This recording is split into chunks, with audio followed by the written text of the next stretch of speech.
It's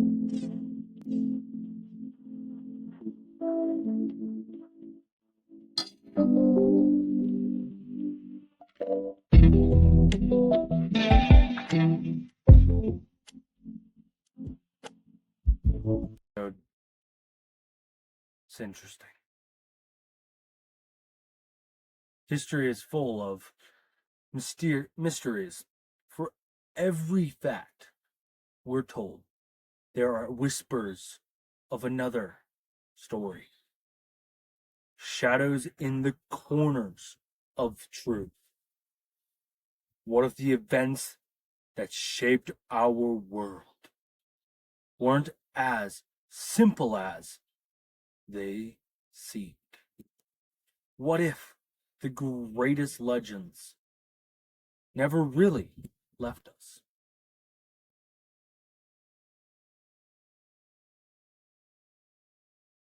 Well, that's what we'll be finding out today, as this is the premiere episode of Secrets Behind History. Tonight, this premiere of Behind History, we dive into one of the most iconic mysteries of the 20th century: the life, the death, and the possible afterlife of Elvis Presley, the king of rock and roll.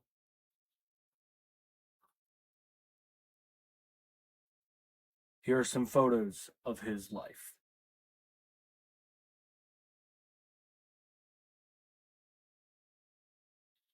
He was a very famous guy and was very nice, people have said.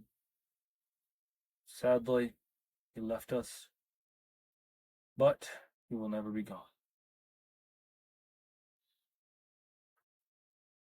Elvis wasn't just a singer, he was an era.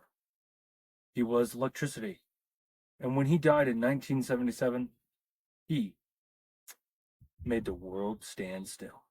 But almost immediately, questions began.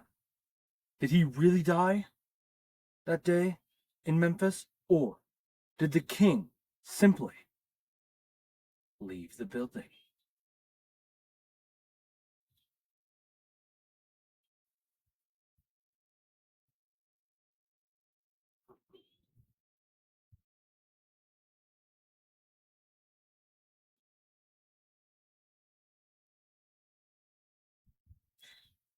Before we get into that, I'd like to ask you to subscribe and even go to the Patreon where you can get this 2 days earlier and pay to help us support.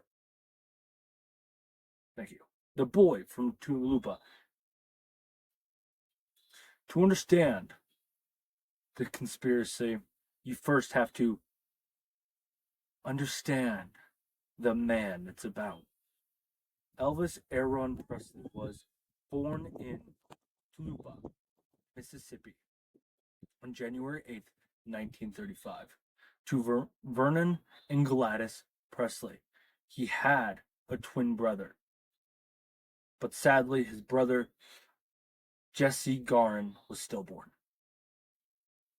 A tragedy haunted his mother, and in many ways, gave Elvis a lifelong connection to the idea of mortality, fate, and destiny.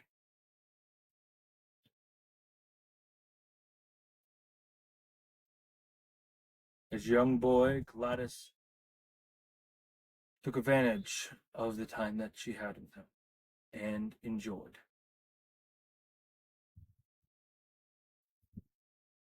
Elvis grew up in dirt poor. His family lived in a 2-room shotgun house. His father, Vernon, often struggled to find steady work, even serving jail time when Elvis was just a toddler. But through hardship, Elvis was deeply tied to his mother, who doted on him.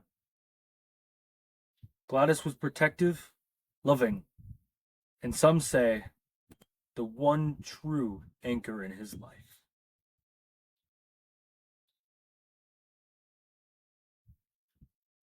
And then there was the music. Gospel in the church pews. Blues on the porches of black. Musicians in Tulupa. Country on the radio. Elvis soaked it all up like a sponge. Black and white footage has been presented multiple times. As a teenager, the Presley family moved to Memphis, that's where Elvis walked into the Sun Records office in 1953 to record a song for his mother. Sam Phillips, the producer, saw something inside of Elvis, something raw in the young man that would soon be called rock and roll king. The slick hair, the shaky voice that somehow commanded the room. Soon, the boy from Tulupa would become the king of rock and roll. Some say his destiny, others say it was him who chose it. Now, fame comes with a lot of pressure, and it can tear apart families. Elvis's career skyrocketed. Heart throbbed. Soldier, rock star, rock idol. He even became the most photographed, most talked about man in America. But the fame was crushing. With Priscilla, it could have been different. Elvis was in uniform when he met Priscilla.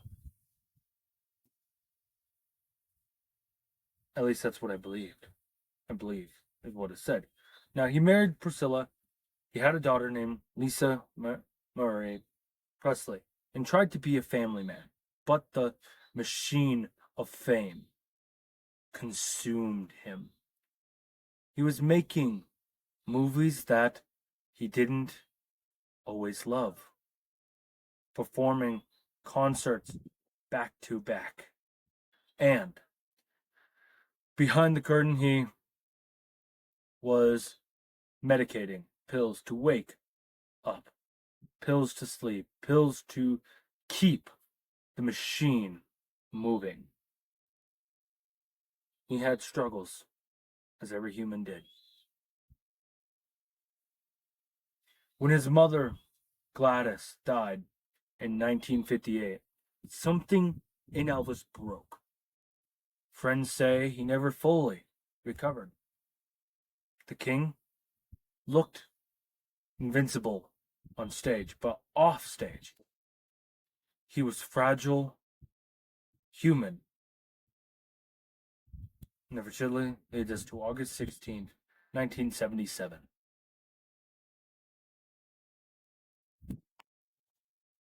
His death. Or at least the officials say. Elvis Presley, age 42, was found unconscious in the bathroom of Graceland. The official cause, cardiac arrhythmia, linked to years of drugs dependency. The world went into mourning. Fans wept outside the gates of Graceland. TV anchors choked back tears. It felt like the end of an era. This is what Graceland gates look like. There was even candlelight there. But even those first 24 hours, whispers began. Some fans swore they saw him leaving Graceland in a helicopter that very day. Others claimed to have spotted him boarding a plane. And so a conspiracy was born. Theories that he was somehow alive. Could it be true? Could it not be true? Well, we'll never know. The early sightings and early conspiracy theories. In the weeks after his death, reports poured in. Elf was at a gas station in Kalamazoo, Michigan. Elvis seen at a Burger King. Elvis spotted in Argentina. Some said they spoke to him. Some swore they got photos, and the sightings never stopped.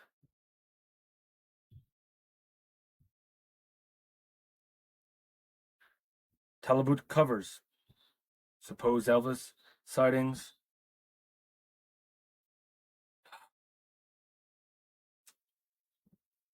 But the most persistent and fascinating theory is not just about a sighting, but about a man, a pastor, Bob Joyce. It's recently circled the internet. The Bob Joyce theory is about a guy, a pastor, who looks similar to Elvis.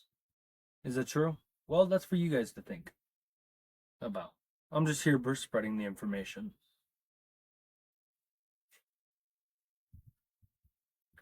Bob Joyce is a preacher in Penton, Arkansas.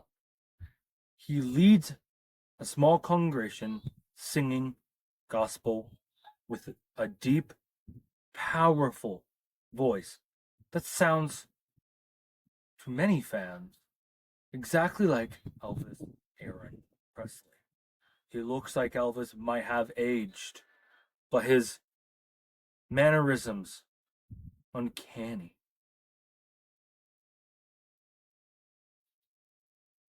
Here's what Bob Joyce looks like. Here's what Elvis Presley looks like. There are other theories that Bob Joyce could have been Jesse. But Elvis faked his death, is the theory, in 1977 to escape the crushing fame, his declining health, and the mafia connections that some claim were pressural. He invented himself as Bob Joyce, living quietly as a man of God, sharing music in a new way.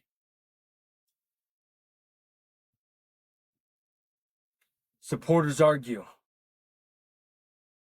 the voice is too similar, the facial features match. The nose, the eyes, the jawline, even the hand movements. In Bob Joyce, his early life is oddly undocumented, as if he appeared out of nowhere. Then again, he could be Jesse, which are other theories as well, his twin brother.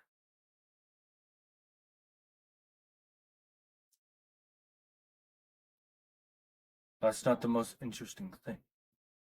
Skeptics constantly point out there are many Elvis impersonators, DNA evidence, and medical records confirming Elvis was buried at Graceland. And Bob Joyce himself has denied it repetitively, saying he is not Elvis, just a man spreading the gospel. But is he just saying it because there is a cover up? Because he had to go into hiding? Or is it just different? What would it mean if the Bob Joyce theory was true? Elvis the King trading the stage for the pulpit. From Las Vegas lights to Sunday morning hymns.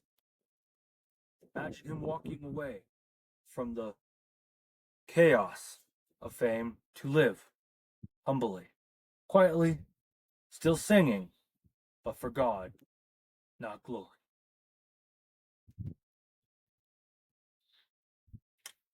But back to the theory about Bob Joyce being Jesse. Back then, it was a lot easier and a lot simpler for poor families to take one child of the twins when they could not afford the other and say that they have died.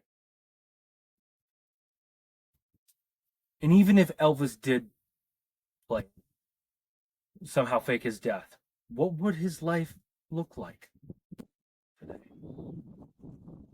Would he fish quietly in a small Arkansas town?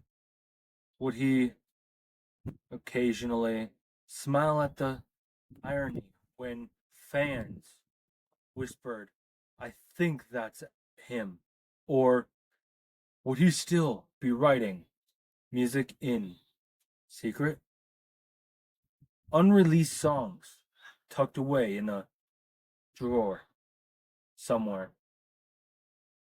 If he's really out there, you'll never know the true reason why he stayed hidden. Imagine a disguise Elvis at a diner or walking down a street. Probably never know it was him unless you looked. What is the reason why we believe and want to believe Elvis is alive? Well, that's simple. It's a lot bigger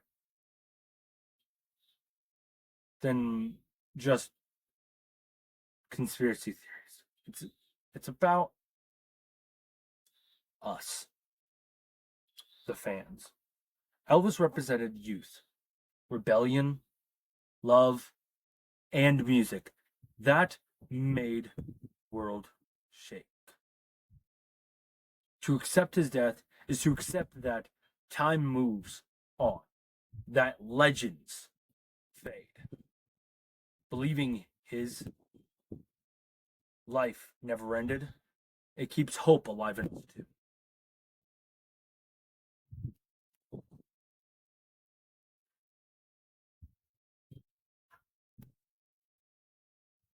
But the reality check needs to happen, and so does skepticism. He was not in the goodest health in the last days. Of course, history isn't built on hope; it's built on evidence, and the evidence overwhelmingly shows that Elvis Presley did die in 1977, despite conspiracy theories, medical records, witness testimony, and decades of life lived by those around him, like his granddaughter, his mother, who, well, I guess not his mother, but all of them show one thing. His daughter visited the grave multiple times. Now, the Bob Joyce theory is fascinating, entertaining, but it remains unproven. A story, a myth that says more about us than about Elvis himself. The King is no mere small thing.